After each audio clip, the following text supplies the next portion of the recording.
காவல்துறையும் திமுகவும் இணைந்து அண்ணா சிலை பாதுகாப்பு கருதி போடப்பட்டிருந்த இரும்பு கூண்டு வேலியின் பூட்டை உடைத்து கூண்டை திறந்து அமைச்சர்கள் ரகுபதி, மெய்யநாதன் உள்ளிட்ட திமுக நிர்வாகிகள் மாலை அணிவித்த சம்பவம் புதுக்கோட்டையில் அரங்கேறியது.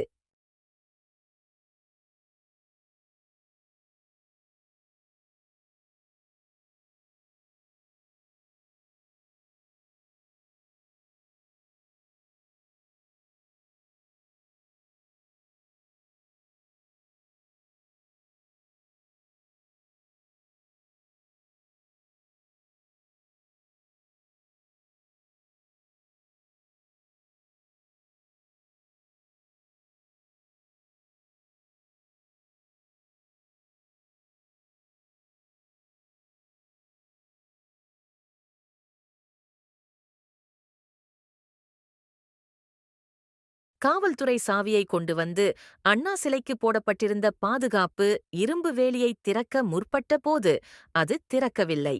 நீண்ட நேரம் போராடும் திறக்காததால் திமுக மற்றும் காவல்துறை இணைந்து இரும்பு கூண்டு வேலைக்கு போடப்பட்டிருந்த பூட்டை இரும்பு ராடால் உடைத்து அதன் பின்னர் திறக்கப்பட்டு அமைச்சர்கள் ரகுபதி, மெய்யநாதன் உள்ளிட்ட திமுக நிர்வாகிகள் அண்ணா சிலைக்கு மாலை அணிவித்து மரியாதை செலுத்திய பின்னர் உறுதிமொழி ஏற்றுக்கொண்டனர்.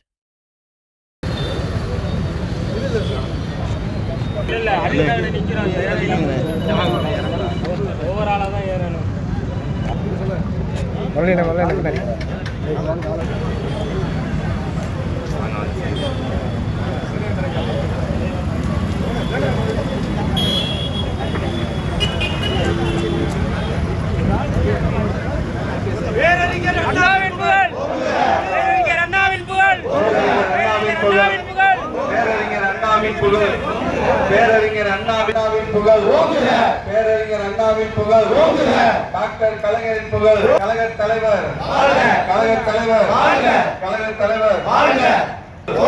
பேரறிஞர் அண்ணாவின் புகழ், பேரறிஞர் அண்ணாவின் புகழ், கழகத் தலைவரின் புகழ், கழகத் தலைவர்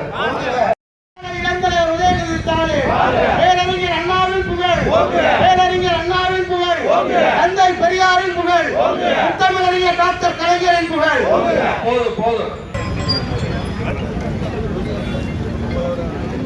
தமிழ்நாட்டை தலைகுனிய விடமாட்டேன். குடும்பத்தினரும் சேர்ந்து தமிழ்நாட்டை தலைகுனிய விடமாட்டோம் என உறுதி ஏற்கின்றோம். நான் தமிழ்நாட்டின் நாடாளுமன்ற உறுப்பினர்களின் விகிதாச்சாரத்தை குறைக்கும் நியாயமற்ற தொகுதி மறுவதைக்கு எதிராக போராடுவேன். தமிழ்நாட்டை தலைகுனிய விடமாட்டேன் என உறுதி கூறுகிறேன். நான் நீ மற்றும் இளைஞர்களை முடக்கியிருப்பேன். நம் மாணவர்களுக்கு உரிய கல்வி நிதிக்காக போராடுவேன்.